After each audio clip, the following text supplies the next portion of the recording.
Hi, grade 9 students! Welcome to Math Like TV. Ngayon po ang video ito, aking tuturo sa inyo kung paano ang pag-solve ng quadratic inequalities in one variable.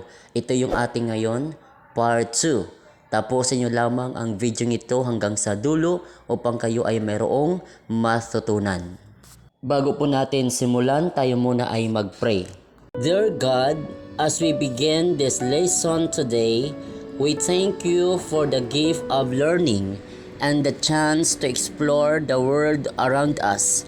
Please be with us, guide our minds, and help us to understand and remember what we learn. Bless our teachers and make this time of learning fun and exciting. In Jesus' name, we pray. Amen. Ngayon simulan natin. By the way, ang part 1, ang kanyang link ay nandito lamang sa babang ito ng description ng video ito. Pwede nyo pong panoorin. Ang given natin sa number 2, ito yung part 2. Ang kanyang expression, 2x squared minus 7x minus 15 greater than 0. Ang ating unang gagawin natin siyang equation. So itong symbol ng inequalities na greater than, papalitan natin ng equal sign. Ganito po.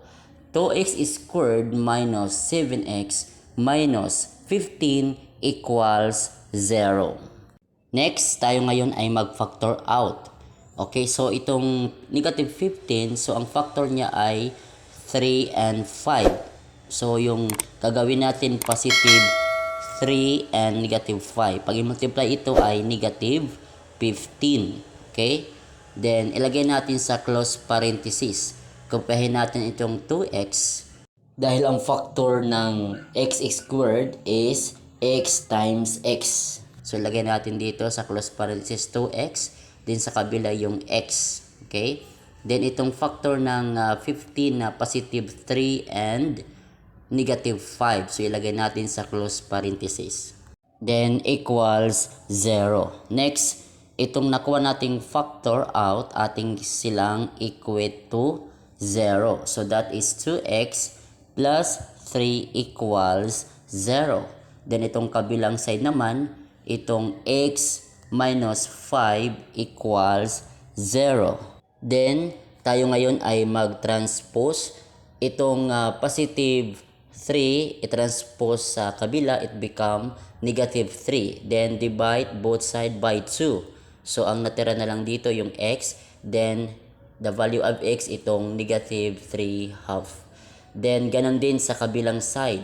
Itong negative 5, i-transpose natin sa kabila, it become positive 5. So, the value of x equals positive 5. So, itong mga values ay tinatawag natin na critical values. Ngayon, ating ilalagay sa number line. Ito yung table niya sa number line. So, makikita natin dahil ang kanyang interval dito, kung ang critical number ay negative 3 half, so that is negative infinity and negative 3 half. So, dahil nga greater than ang inequalities na symbol, so not included. So, close parenthesis lang po siya. So, negative infinity and negative 3 half. Also, itong 5, so close parenthesis, so not included. So that is positive 5 and positive infinity. Therefore, the solution set, ating ipagko-combined itong dalawang ito. So that is negative infinity and negative 3 half, close parenthesis. Then, yun, positive 5 and positive infinity. So, yan po, Kamat Like TV, ang pag-solve ng quadratic inequalities in one variable. Kaya ngayon, kung meron kang natutunan, pakipindot naman ang like.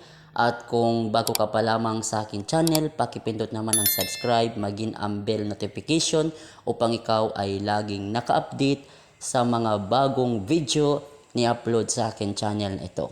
Maraming salamat po sa inyong panonood.